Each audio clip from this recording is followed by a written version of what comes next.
Ey Shahzod. Alo. Ey Shohruz jo'ra, bugun bir ko'rishaylik. Qashqadaryodaman do'stim. Uylanib yo'qolib ketding jo'ra, sen bir uylanmagin ekan.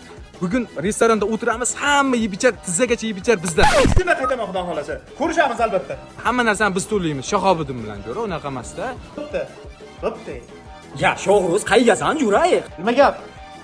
Yo'q, jo'ra, men Samarqanddaman, ishlayotib qo'yaman hozir. Qachondan beri qidiraman sen? Sabr uylanishing kerak ekanda. Men jo'ra telefon qilaman. Bo'pti. Jo'ra, nima gap, yaxshimisan? Shohruzov qo'shcha telefon ko'tarmayapti. Nima qilsak? Ha, men ham gaplashuvdim.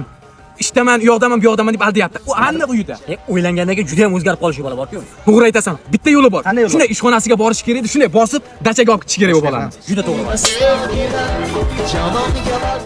Ular azgina uyal bizga viloyatdaman deding, to'g'rimi? Bilasanmi, uylanmasing oldin qanaqa bizni yig'arding, tashkilotchi edik, dachalarda dam olardik, eslaysan. To'g'ri.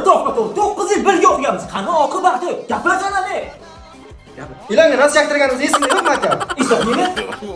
O'tirganimga kichkina ko'rinyapmanmi deyman, ha? Ikkiga bo'lib beraman kallangni. Alo. To'xtajon. Hozir bor. Qachon? Yo. Voy mazgi, do'stlarga borib berib ketdi-yu. Jo'rang bo'lgandan ko'ra xotining bo'lsa bo'lmasmidi? Хорошо, все будет хорошо.